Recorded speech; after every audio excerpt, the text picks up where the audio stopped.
Day 2। हर हर महादेव। ऋषिकेश में एक दिन रुकने के बाद आज वो दिन था जब हम ऋषिकेश को बाय कहकर अगली लोकेशन के लिए निकलने वाले थे।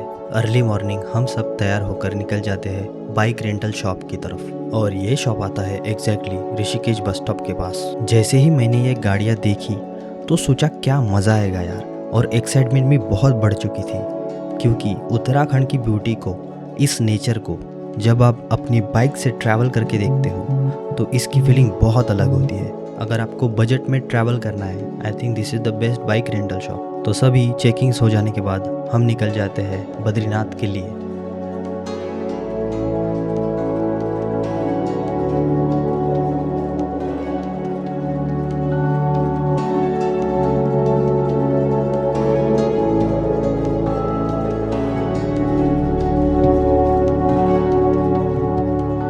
ट्रिप को कंटिन्यू करने से पहले हम एक जगह रुक जाते हैं कुछ खाने के लिए। हम जब भी उत्तराखंड आते हैं तो ये रास्ते से गुजरते हुए हमेशा यही होटल में रुककर हम खाना खाते हैं, और यहाँ के खाने की टेस्ट भी बहुत बढ़िया होती है।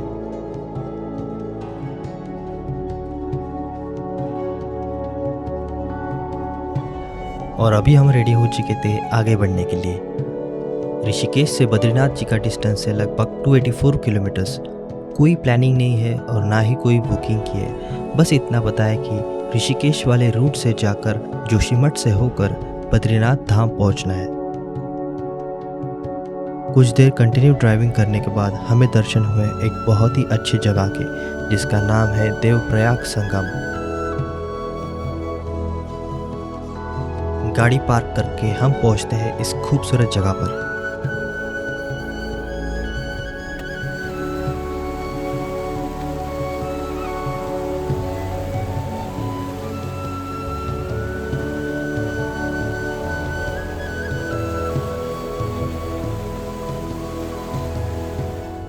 यहाँ पर 2 गुफाएं थी जहाँ पर शिवलिंग की पूजा हो रही थी। देवप्रयाग उत्तराखंड का एक बहुत ही पवित्र तीर्थ स्थल है जहाँ पर 2 नदियाँ यानी कि भागीरथी और अलकनंदा जी मिलकर माँ गंगा का रूप लेती है। इसी संगम को देवप्रयाग संगम कहा जाता है। भागीरथी का पानी थोड़ा ग्रीनिश और अलकनंदा का पानी थोड़ा मडी होता है, जो मिलकर एक डिवाइन व्यू देता है। इसी के साथ यहाँ के स्नान का भी अलग महत्व है। हम चारों भी यहाँ पर एक डुबकी लगा ही लेते हैं।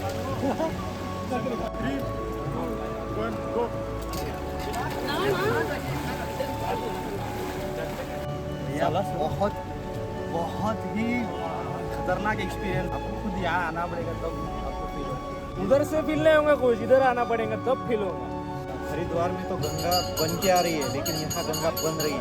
यहाँ गंगा बन रही है और भी ठंडा है। देवप्रयाग में स्नान करके 100% एनर्जी के साथ हम निकलते हैं अपने डेस्टिनेशन की ओर।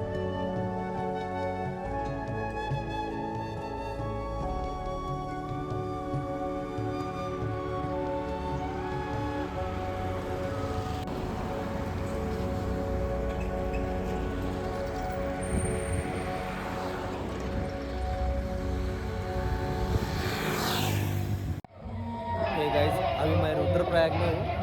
यहाँ पर तो रामलीला शुरू है। यहाँ पर आता हूँ तो क्या देखता हूँ, यहाँ पर रामलीला चालू है।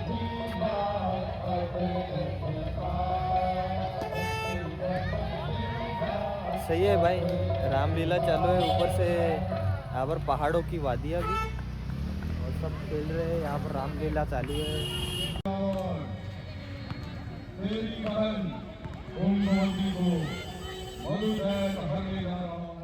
अब दिन में तो रूट काफ़ी क्लियर नज़र आ रहा था, पर जैसे जैसे रात हो रही थी वैसे ही अंधेरा बढ़ रहा था, और रास्ते में लाइट्स कम होने के कारण नाइट में ट्रैवल करना हमारे लिए थोड़ा चैलेंजिंग था।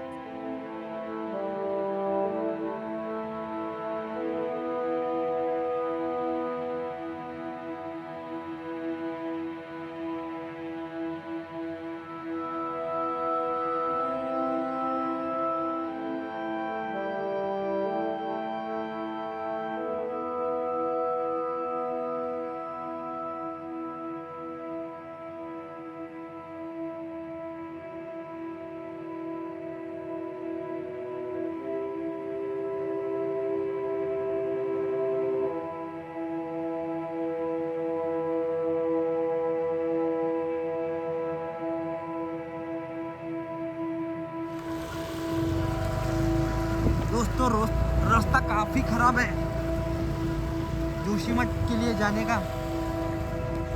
फिर भी हम किसी तरह वहाँ तक पहुँचने का प्रयत्न कर रहे हैं। ये देखिए गाड़ी,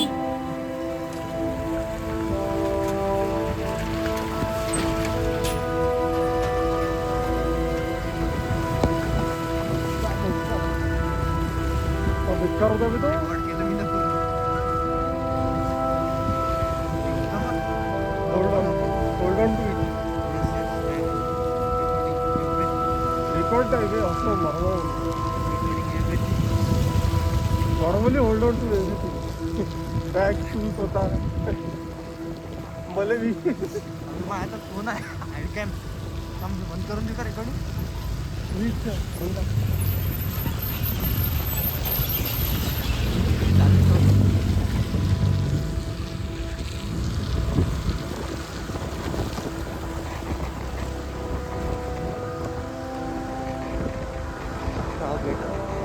इट्स रेड.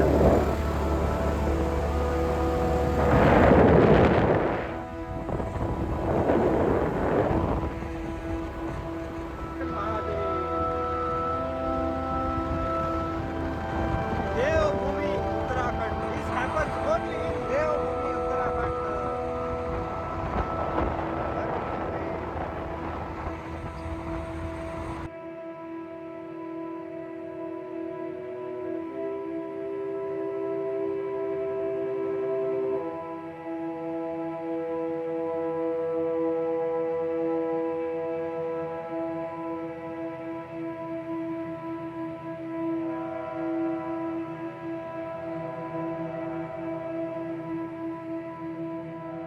कंटिन्यू ट्रैवलिंग करके और बढ़ते ठंड के कारण अब बॉडी भी जवाब दे रही थी।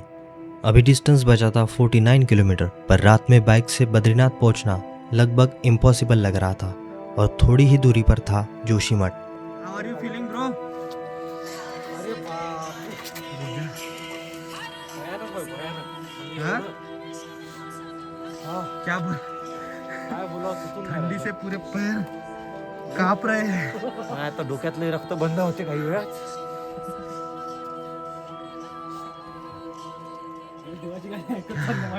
गाणं बी लावले गाणी पिक्चर चले चल काल की नजर. पर ये ठंडी भी हमें क्या बोल सकते हैं, हम एंजॉय करते करते जा रहे हैं हम.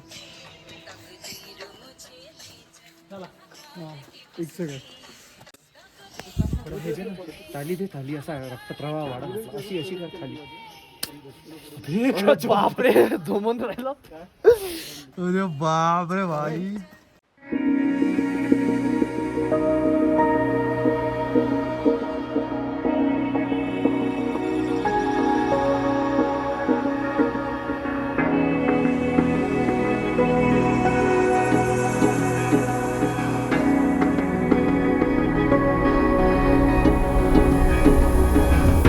जोशीमठ पहुंचने के बाद हमने रात में वहीं रुकने का प्लान किया।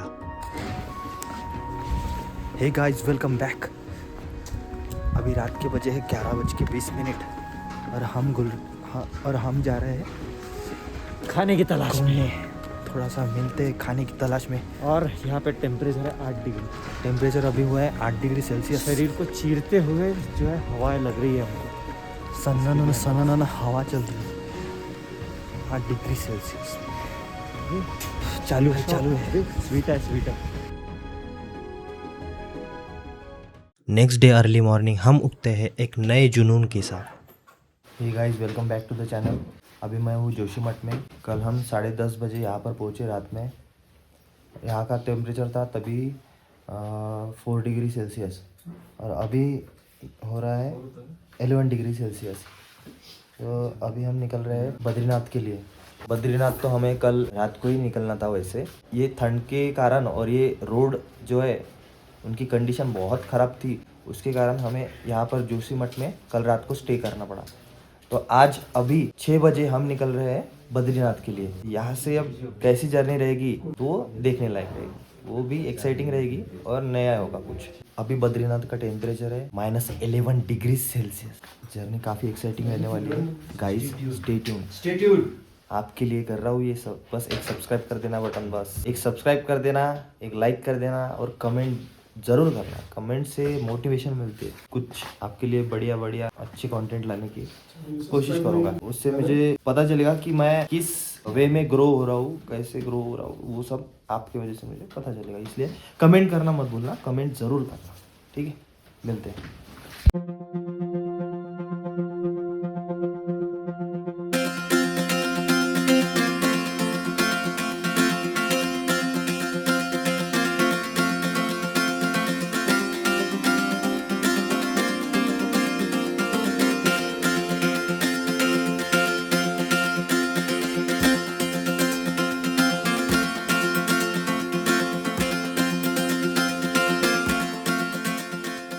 सभी अपनी अपनी बाइक्स निकालकर पहुंचते हैं इस दुकान पर, जहां पर भैया गर्मा गर्म चाय बना रहे होते हैं।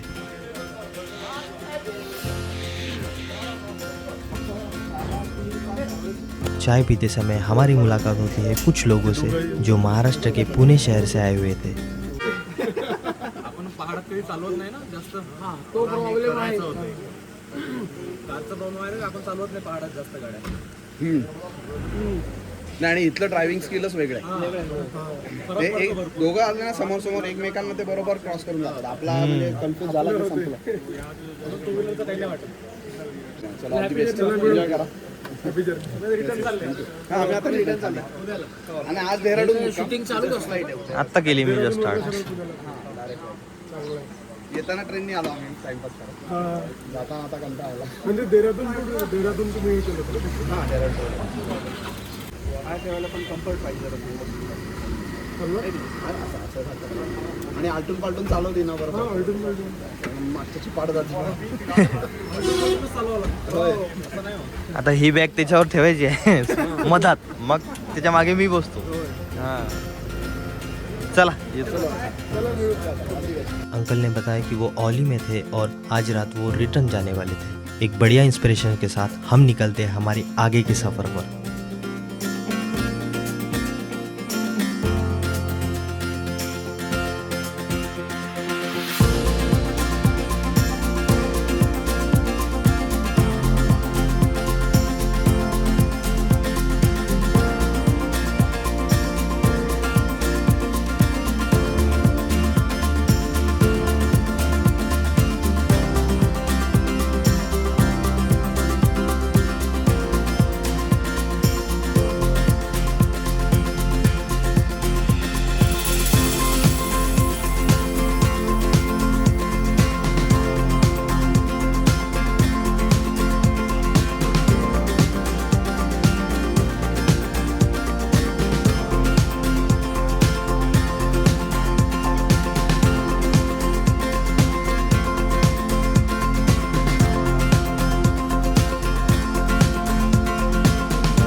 चलते चलते हम एक स्पॉट पर रुके जहाँ पर हमने इस ब्यूटीफुल प्लेस पर कुछ मेमोरीज कैप्चर किए और पास ही में एक रेस्टोरेंट था, वहाँ पर हमने ब्रेकफास्ट किया। होटल है, यहाँ पर हम थोड़ी देर नाश्ता के लिए रुके। यहाँ पर नाश्ता करेंगे और आगे निकल जाएंगे बद्रीनाथ के लिए।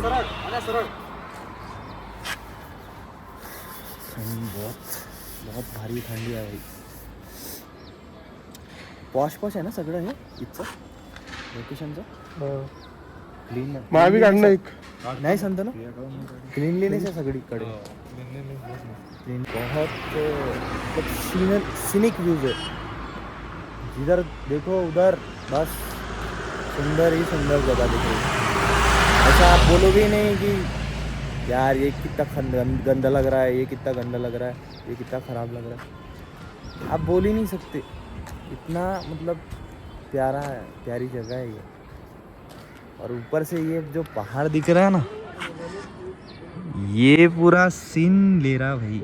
एकदम सेंटर में आ गया, एकदम रोड के बीचों बीच. This is the destiny. ये देखो यहाँ पर पहुँचना है और यहाँ के रोड्स देखो. कितने प्यारे हैं लोकेशंस, कितने प्यारे हैं यहाँ पर। फोटोज़ वगैरह बहुत बढ़िया क्लिक हो सकते हैं, बहुत बढ़िया।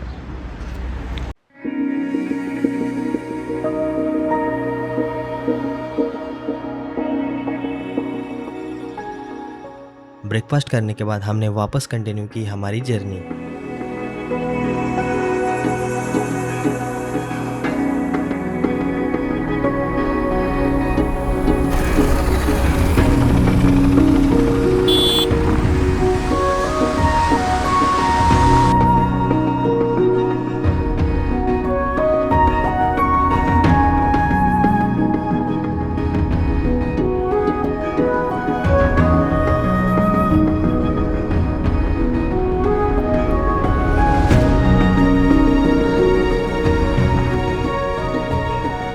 यहाँ पर रोड्स की कंडीशन काफ़ी बढ़िया तरीके से मेंटेन थी। जोशीमठ तक तो पहाड़ थे ही, पर जैसे ही हम जोशीमठ से आगे यानी बद्रीनाथ धाम जाने के रास्ते से आगे बढ़ रहे थे तो नज़ारे बिल्कुल ही बदल चुके थे। इन पहाड़ों का एक अलग ही रूप हमें दिख रहा था, एकदम क्रिस्टल क्लियर, बर्फीले पहाड़, सो सेटिस्फाइंग।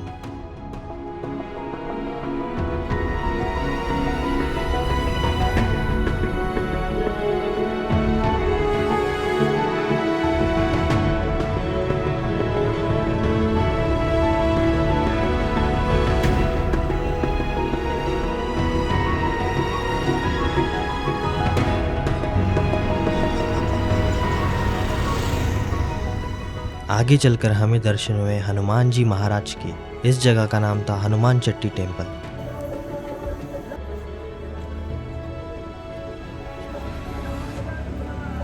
दर्शन करके मानो मन में एक नया विश्वास भर गया और इसी विश्वास के साथ हमने कंटिन्यू की हमारी आध्यात्मिक जर्नी।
कुछ देर में हम पहुंच जाते हैं Badrinath. Hey guys, welcome back. तो फाइनली हम आ गए हैं बद्रीनाथ धाम। यहाँ से थोड़ी ही वॉकिंग डिस्टेंस पे है बद्रीनाथ धाम। जाएंगे सब मिलके और वहाँ पर दर्शन लेंगे बद्रीनाथ जी के।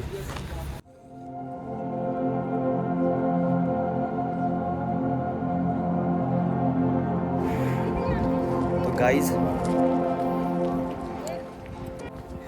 ये गाइस, तो अभी हम जा रहे हैं बद्रीनाथ टेम्पल की तरफ। ये देखिए व्यू, काफ़ी बढ़िया वातावरण है यहाँ का। मंदिर में जाने से पहले हम ले लेते हैं प्रसाद और फूल। तो भैया हमने पूजा का सामान ले लिया है। सामान ले लिया है।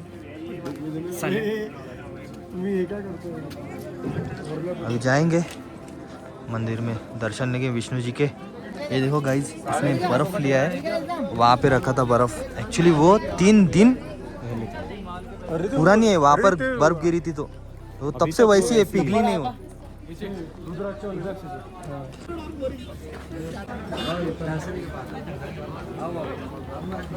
और फिर क्या, अब था वो लास्ट स्टेप जब हम अपनी आंखों से अद्भुत नज़ारा देखने वाले थे।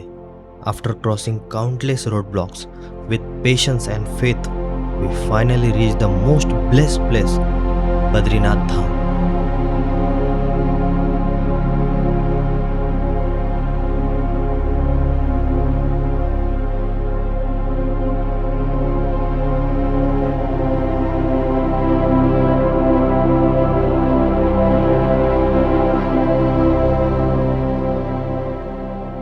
अलकनंदा नदी के पावन तट पर 3133 मीटर की ऊंचाई पर हिमालय की गोद में विराजमान है बद्रीनाथ मंदिर।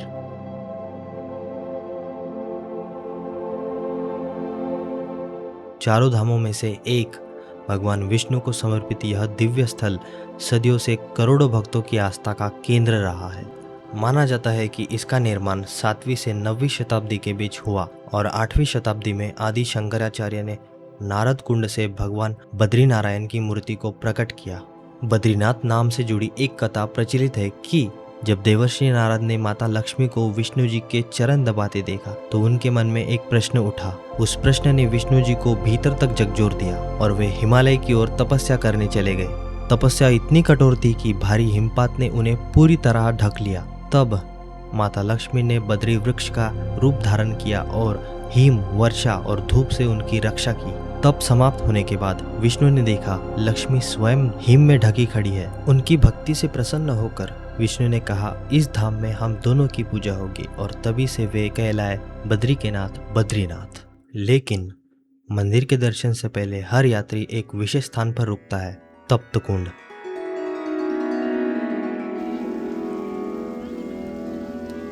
बर्फ से ढके पहाड़, कड़ाके की ठंड और उसी के बीच उबलता हुआ गर्म जल।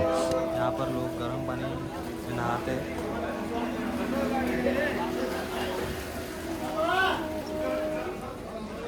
वो साइड है मंदिर।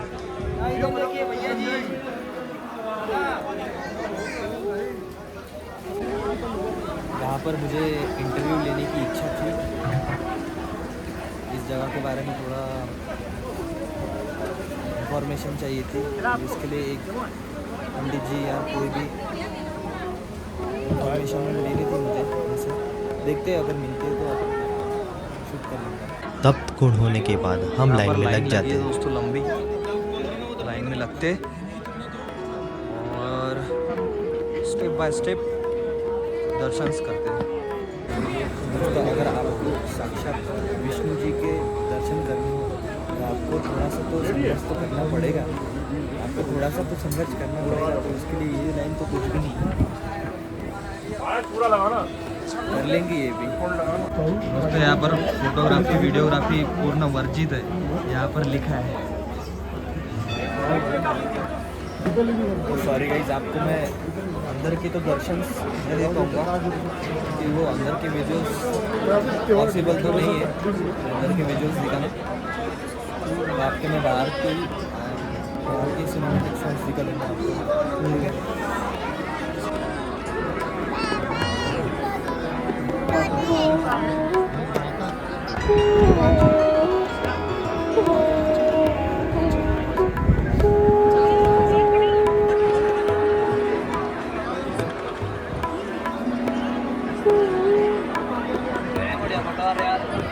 करीब 1 घंटे बाद हमारे दर्शन हो जाते हैं। मंदिर के अंदर विष्णु जी की 1 मीटर लंबी शालिग्राम की मूर्ति दिखाई देती है और गर्भगृह छोटा लेकिन ऊर्जा से भरपूर दिखाई देता है। मंदिर के परिसर में कुबेर, नारद मुनि, उद्धव, देवी लक्ष्मी, नर और नारायण की मूर्तियां भी स्थापित है।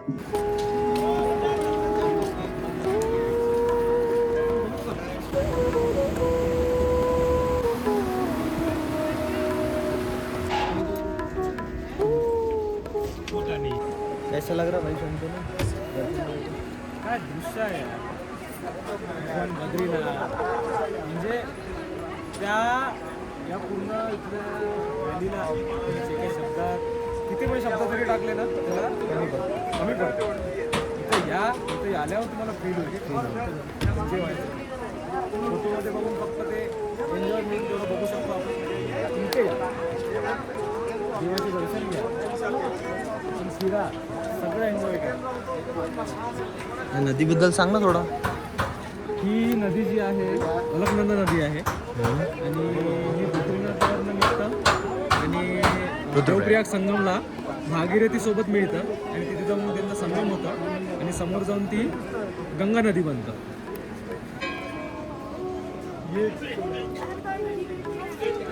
बद्रीनाथ जी के अच्छे से दर्शन हो जाने के बाद हम सब इस जगह पर बैठकर यहाँ के सुंदर नज़ारों को देखते हैं.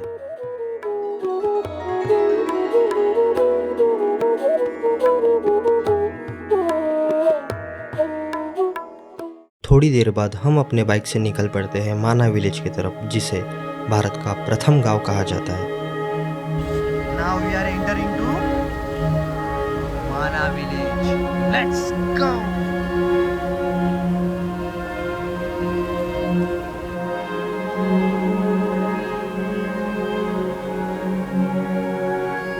हम सब अपनी गाड़ी पार्क करके एंटर करते हैं माना विलेज में. हम जा रहे हैं सबसे पुराना, सबसे पहला और सबसे आखिरी जो गांव है वो, उसका नाम है सीमांत गांव माना. चलो आपको दिखाता हूँ.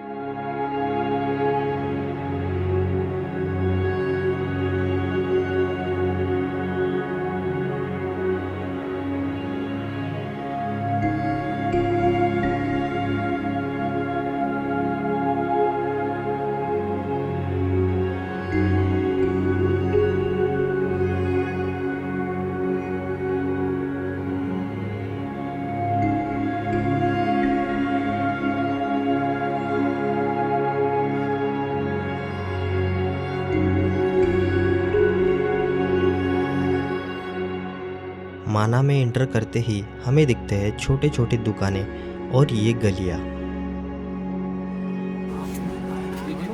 ज़रूरत का सामान वगैरह सबकी चीज़ें, कपड़ों का दुकान ये गांव में लगा हुआ है. शंतनु इधर देख भाई. माना गांव में चलते हुए के कुछ क्षण आपके साथ शेयर कर रहा हूँ. यस. आप देख लीजिए, ऐसा कुछ प्रकार से ये गांव है. इस जगह को देख के मानो सारी थकान मिट सी जाती है. आगे चलकर हमें दर्शन होते हैं माँ सरस्वती जी और भीम पुल के. और ये जो आप देख रहे हैं यहाँ पर, ये सरस्वती जी की नदी है. ये यहाँ से शुरू होती है और सीधे पाताल में जाती है, और आगे कहाँ जाती है कुछ पता नहीं. ये भी एक मिस्ट्री है. यहीं से उगम होता है सरस्वती जी का. ये सीधा पाताल लोक में जाते हैं. साक्षात सरस्वती जी के दर्शन आप कर रहे हैं इस वीडियो के माध्यम से.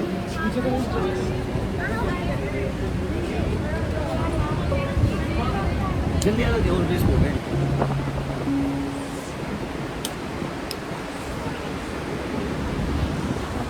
ये यहाँ पर गणेश जी है विराजमान.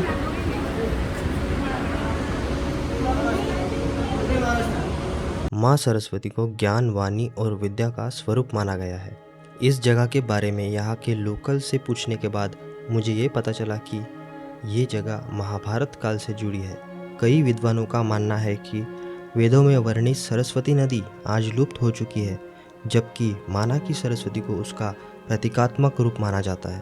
कहते हैं जब पांडव स्वर्ग की ओर जा रहे थे तब तीव्र वेग से बहती सरस्वती नदी को पार करने के लिए भीम ने विशाल पत्थर रखा, जिससे आज भीम पुल कहा जाता है.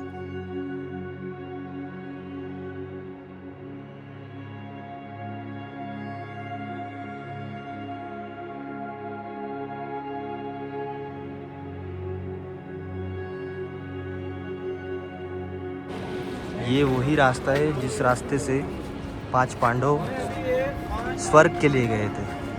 और साथ में पांचाली इनके बीच में खड़ा हूँ. यहीं से ये लोग वनवास को गए थे. नंबर पे हैं धनुर्धारी अर्जुन और चौथे नंबर पे है नागपुर, पाँचवें में पंचाली और छठे में सौदेव। ठीक है, ये छह इसी रास्ते से जो है ये लोग आगे को, ये आखिरी गांव है भारत का माणा गांव, यहीं से ये लोग पांडव लोग वनवास को गए। और ये तमाम लोग जो है पूरे भारत से आए हुए हैं, विभिन्न विभिन्न इलाके से आए हुए हैं, सभी राज्यों से आए हुए हैं। ये भूमि है, देवभूमि है, और इसमें स्वर्ग में इनके पाँव पड़ गए हैं। धन्य हो इन आदमी। ठीक है, ओके बाय। ओके बाय, चलो भैया, धन्यवाद। धन्यवाद। आई लव माना। जैसे ही हम थोड़ा और आगे गए और जो मैंने व्यू देखा, अनबिलीवेबल। मतलब यार, यहाँ पर इतनी सुंदर जगह भी कोई हो सकती है, ऐसा मैंने सोचा नहीं था। This is beyond imagination.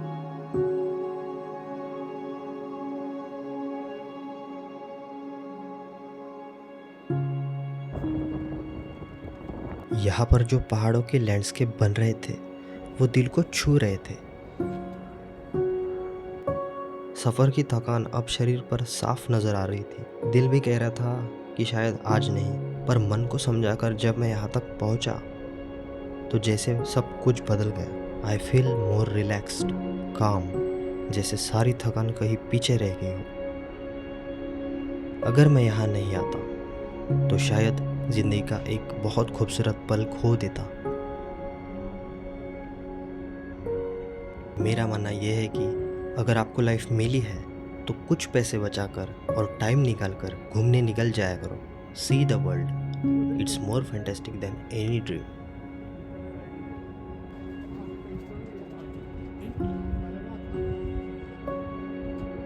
माना विलेज में बहुत अच्छा टाइम गुजारने के बाद हम अपने होटल की ओर निकल जाते हैं।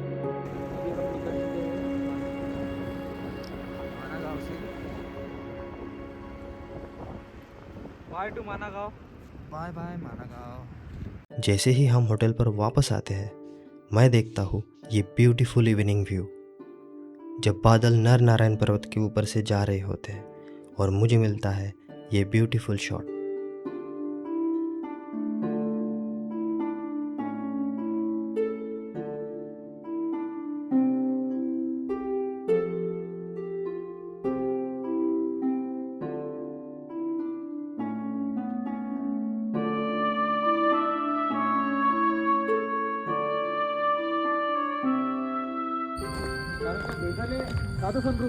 नमस्ते दोस्तों, अभी 7:30 बज चुके हैं। अभी मैं हूँ बद्रीनाथ में। अभी का टेम्परेचर है -4 डिग्री। बद्रीनाथ में -4 डिग्री हो चुका है अभी टेम्परेचर। रात का टाइम है, 7:30 बज चुके हैं। अभी हम जा रहे हैं बद्रीनाथ टेम्पल आरती अटेंड करने। काफ़ी ज़्यादा ठंड है। चलो मिलते हैं। आप नाइट का व्यू देखिए बद्रीनाथ का। ये है नाइट व्यू बद्रीनाथ का। रात में ऐसा दिखता है बद्रीनाथ। नाइट व्यू देखिए आप। भाइयों, आप नाइट व्यू देखिए बद्रीनाथ मंदिर का। ये है गर्म पानी का कुंड और ये है श्री बद्रीनाथ टेम्पल। देखिए कितना प्यारा लग रहा है।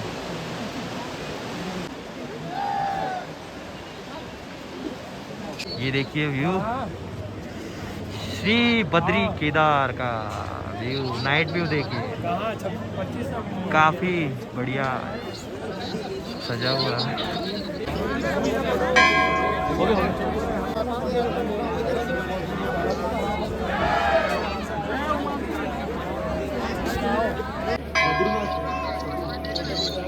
-4 डिग्री सेल्सियस है बद्री विशाल मंदिर का। काफ़ी भीड़ है। अभी रात हो गई फिर भी बहुत भीड़ है, बहुत दर्शन के लिए।